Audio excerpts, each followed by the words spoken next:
It's me, barely hanging on. So acting is a craft worthy of respect and recognition, whether it's on a stage, in a mocap suit, in front of a camera, and of course, behind a microphone. This feels like an uncontroversial opinion that we should all be able to come together and agree upon. Yeah! Jim Carrey, Renee Zellweger, Charlie Sheen, John Leguizamo, Angelina Jolie, Tyler Perry, Tracy Morgan. So where did we go wrong? 2021 will be known for a lot of things. It was the year that Squids played games, the year that Tom Holland wrapped up the most successful Spider-Man trilogy to date, the year that this cursed monkey picture began haunting my life, and the year that Nintendo made sure that we didn't forget that they were in fact making a Mario movie. At least, I hope that's what they're doing. It's just a little bit hard to see that when you consider the fact that this casting announcement feels like a shitpost made real, topped off in no small part by Chris Pratt playing Mario. He's so cool. I do honestly hope that Nintendo's making something that feels true to Mario's roots, considering how much creative control they have over their most popular IP. Maybe they want to give us something totally different from what people might have associated with Mario in order to give us a fresh, new cinematic experience. But this cast announcement didn't exactly scream fresh to a lot of people, given how on-camera celebrities have been used in animated movies over the years. What? Major video game icons have been recast before, but when it comes to the mainline games, Charles Martinet has been the only English voice of Mario for the past 30 years. Granted, Mario is mainly known for the yippies and yahoos, but not only has Martinet spoken in character before, It's nice to be on the other end of the babomba once in a while. he is an actor, not just the Mario guy, you know? Personally, if I wanted to flesh out Mario's character in a new way for the fans, I would trust the guy who had been playing him for decades. Plus, it's not like Nintendo is unaware of Martinet's presence in the mind of fans everywhere, even if people are more familiar with the voice than the actor. Why else would they mention him being in the film as cameos like it was an additional selling point?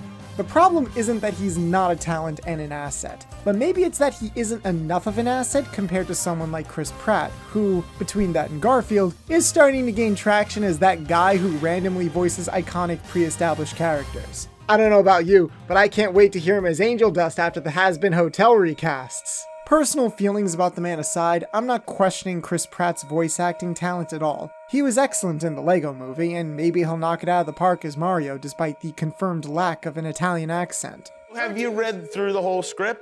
I know nothing. For real? I know nothing. I show up and they're like, you say this and you say that, and it's all very funny and good. I walk out and there's like two guys in overalls with like hammers that are like, don't you tell nobody nothing about this, Charlie. Maybe that's why it's so easy to hone in on such a confusing casting decision. However, this is something we're just kind of used to.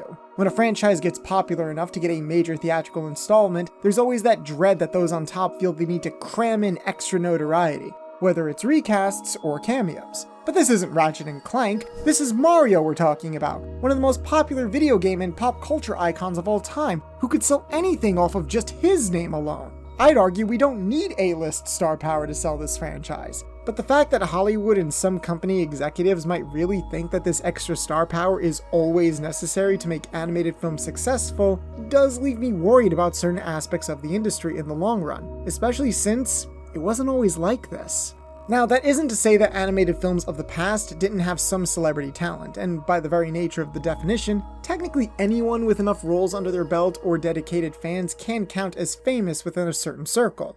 From the early 40s all the way up to the early 80s, animated films featured talent including television and radio actors, to regular character and voice actors. However, it was very rare that these films were sold off the back of their voice talent. And if you compare the posters of animated films 40 or 50 years ago to posters for films today, it's clear there was a shift in focus at some point regarding how everything is being advertised. In her video on the Robin Williams Genie debacle, Lindsay Ellis tries tracing Disney executive views on star power through the various films they oversaw, what famous actors they featured, and how those actors were advertised. Bette Midler, Huey Lewis, and Billy Joel.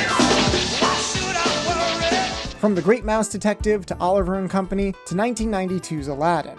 The story of Aladdin, Disney, and the late comedic genius Robin Williams is one that has been well talked about for years. Some of this is speculation, with some details never being outright confirmed, but at the very least, it's where a lot of fans start associating the beginning of this trend, but I'll do my best to sum it up. During the 80s, Robin Williams progressively started becoming more and more well-known thanks to his stand-up and gradual appearances across television and film. Directors John Musker and Ron Clement said in interviews that they specifically created a character for their up-and-coming animated feature to revolve around Robin Williams' stand-up. This would end up being the basis for the Genie in Aladdin, so much so that the duo admitted that they would be in trouble had Williams not accepted the role. The idea was to give life to Williams' cartoony impersonations through the constantly transforming magical animated Genie.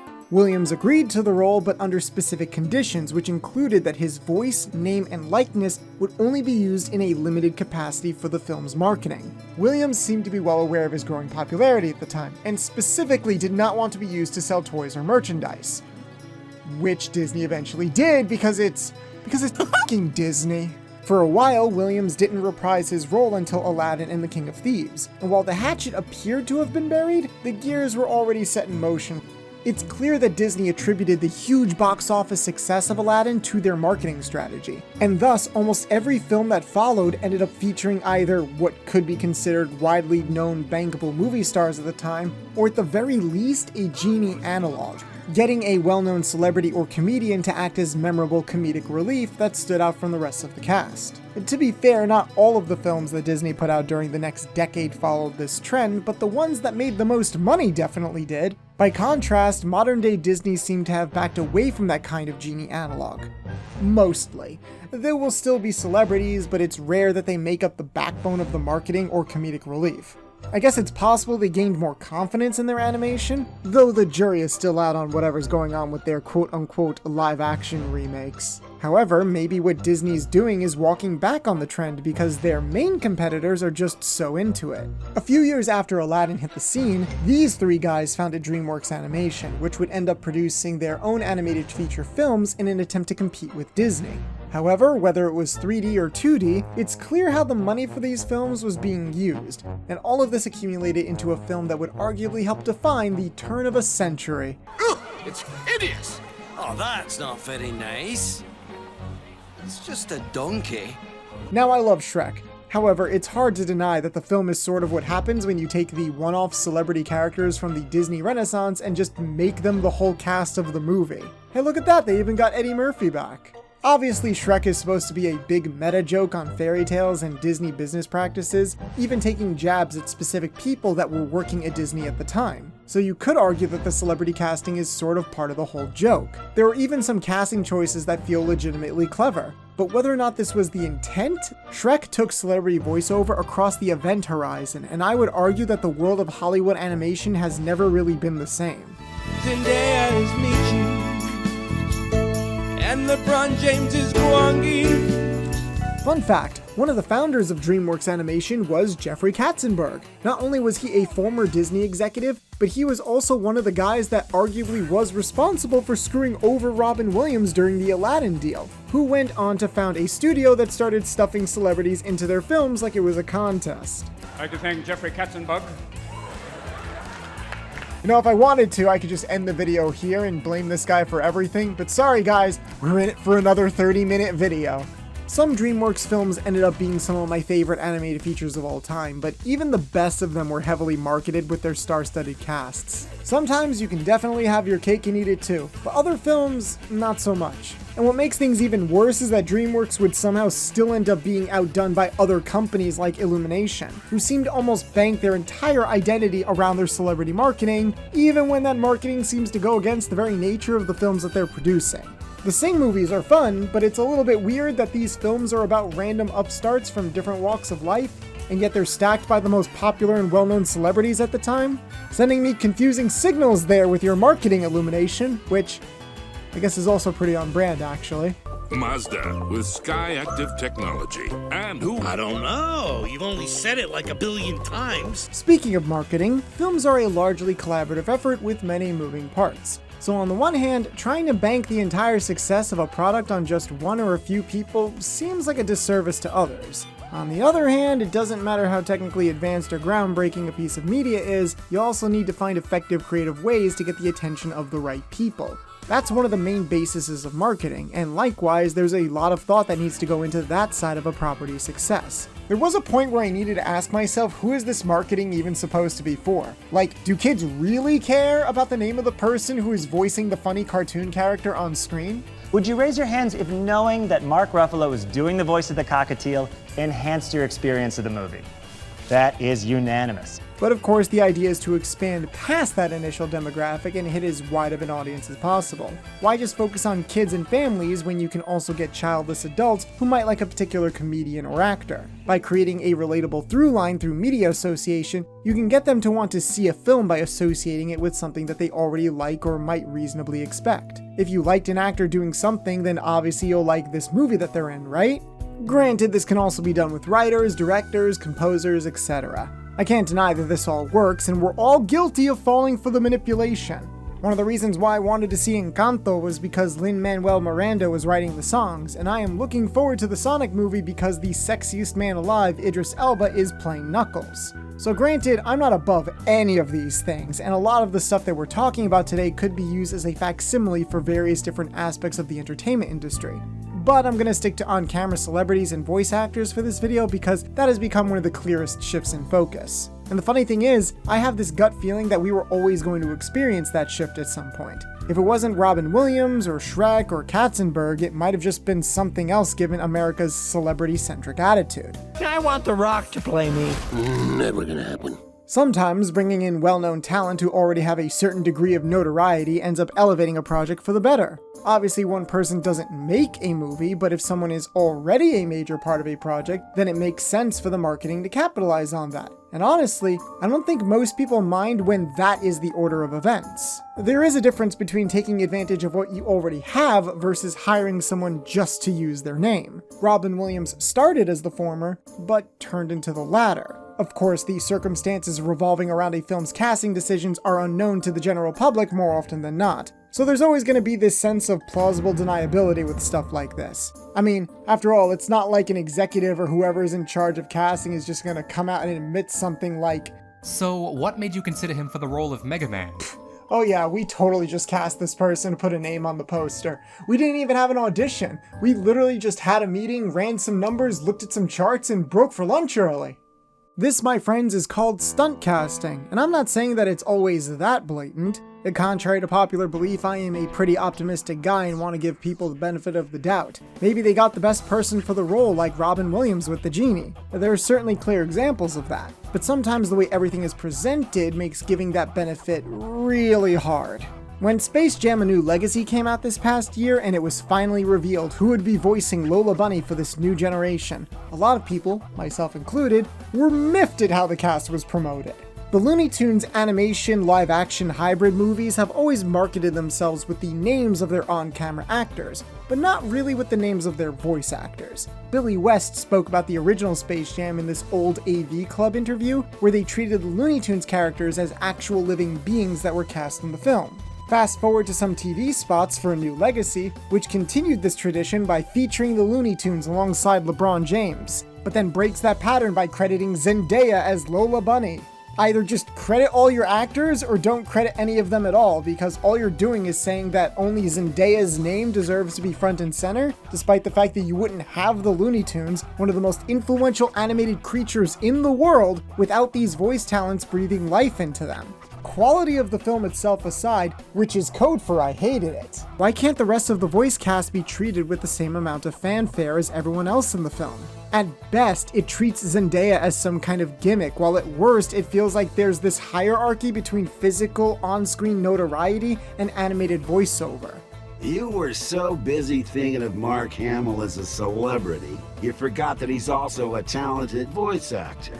What's a voice actor? Many Workaday voice actors spend the majority of their career doing voice work fully aware that the highest paying and mainstream animation gigs probably aren't the ones that they're ever going to have access to. The trend recently has been to cast on-camera celebrities as the voices for feature film animation, so chances are it may be a while before you have the opportunity to work on an American animated film. Sometimes getting into these films as either a background or minor character is an accomplishment in and of itself, but it's still kind of a shame that it's oftentimes the highest career voice actors can aim for outside of a lot of luck and trust. This is another reason why it's hard to give the industry the benefit of the doubt, because if the mentality should be to get the best person for a role, then why don't we see more people whose careers are defined by their voice sharing a similar spotlight nowadays? Some of that could come down to the very nature of being a voice actor itself, which does involve disappearing behind a performance. Acting is acting, and whether it's on camera or in a recording booth, there's a variety of skills that all professionals are able to tap into. One isn't inherently better than the other, they're just different, and plenty of performers do both in their career. What makes voice acting interesting to me though is the caveat of creating an engrossing presence off of your voice alone. It's almost like getting paid to not be noticed. Sure, if you hear a voice actor enough times, then it gets harder to not notice them behind the mic, but this current marketing ecosystem makes that difficult right out the gate anyway, by flashing a name whenever they can. And maybe that's the point. Maybe some of the powers that be don't want someone to disappear into a role anymore because they want that name and personality to be front and center. Why try hunting for the right voice actor when what you really want is a celebrity to be themselves as a talking animal? Maybe that's what audiences want these days, and contrary to my tone, I actually don't necessarily want projects like that to disappear because they can have their appeal. The Kung Fu Panda trilogy is one of my favorite animated trilogies of all time, and a lot of that does come down to the voice cast. Hell, I would even go so far as to say that Po is only Po because you got Jack Black to voice him, even though some other characters are on the complete opposite side of the spectrum.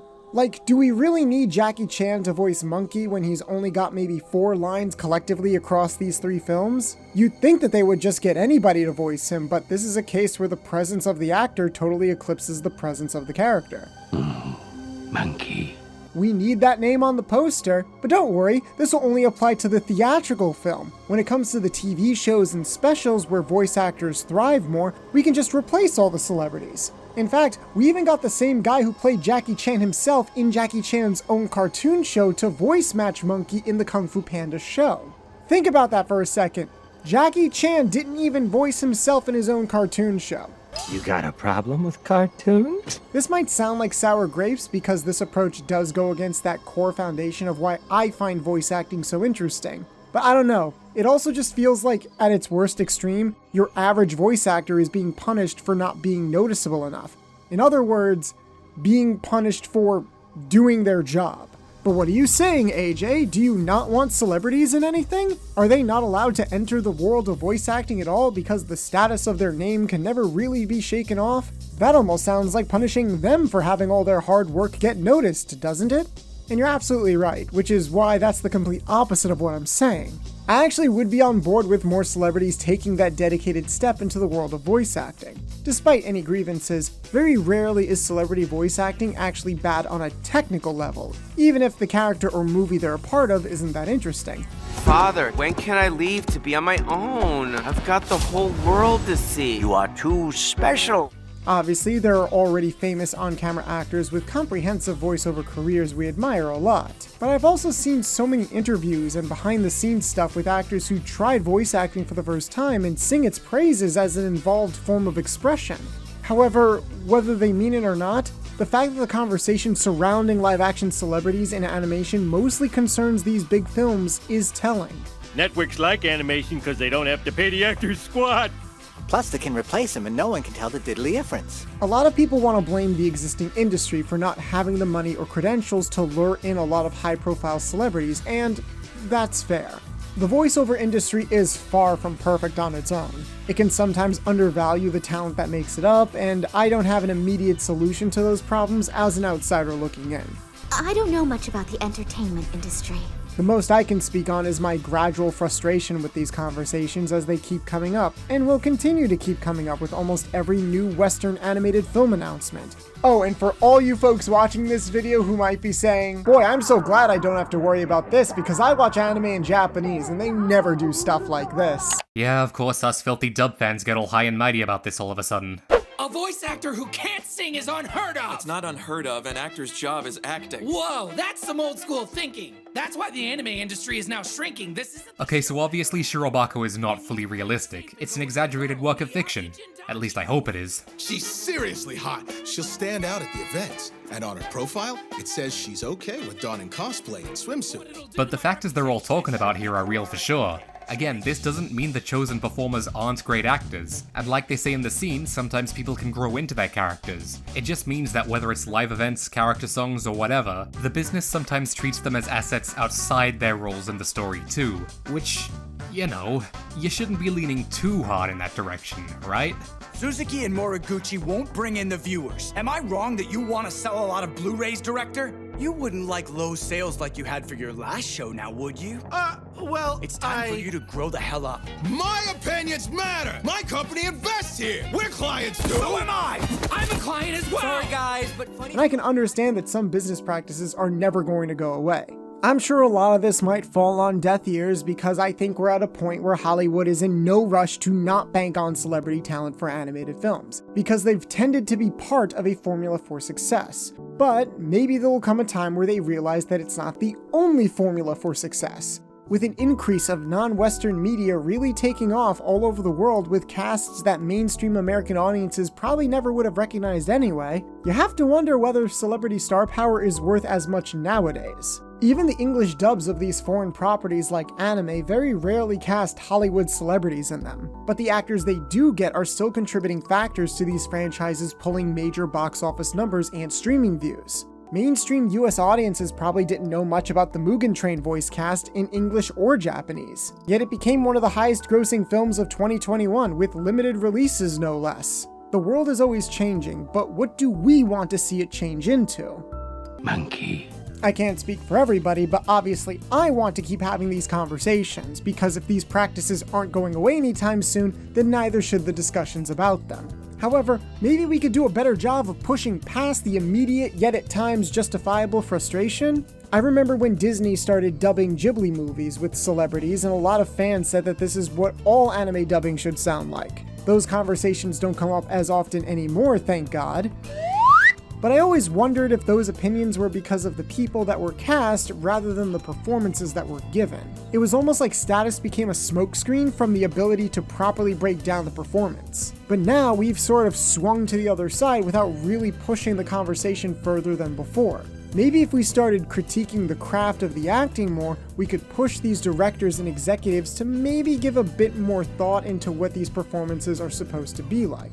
I think it's been shown that whether it's a feature film, television show, video game, or their dubs, if you cast a wide net and try out people across different sects of the entertainment industry, then I think it would pave the road for some really fun experiences. Not everyone can become a great artist. But a great artist can come from anywhere.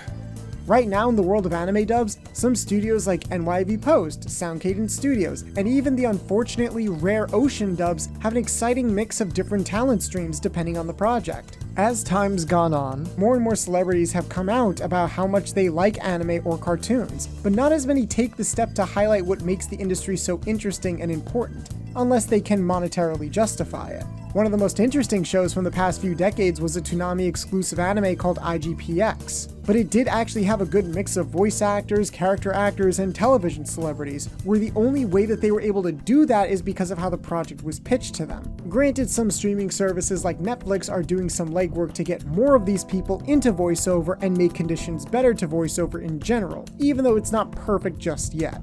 Casting from multiple fields can breathe new life into a project and produce results we don't normally see.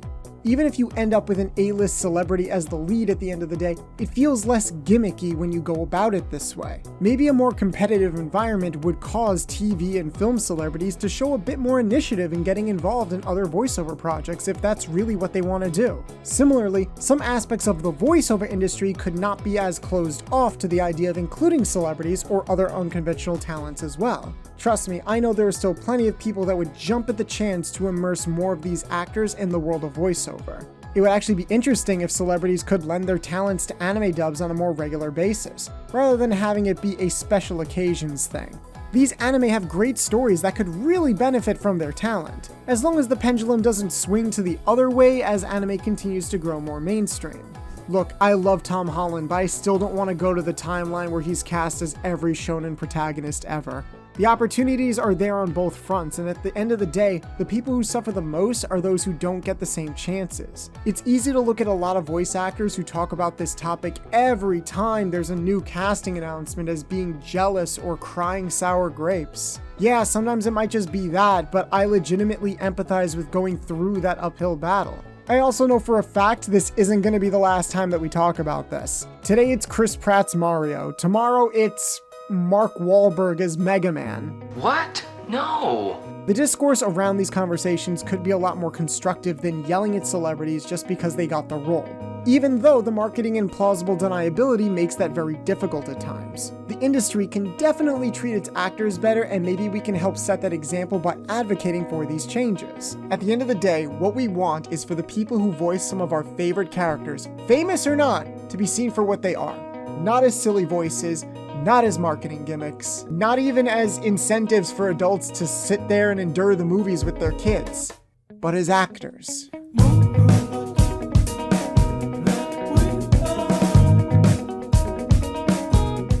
So if you didn't skip to the end, thank you very much for sitting through a video that wasn't completely about anime dubs, especially after months of inactivity. Not gonna lie, things have not been great for us on many levels, but regardless, we wanted to make a more opinionated and less formal video on a topic for a change, which, just giving you a heads up, might be a trend for some of the upcoming videos after this one as well. Obviously, live action celebrity culture isn't exactly our home turf, but let us know what you thought about it and whether or not you agree or disagree.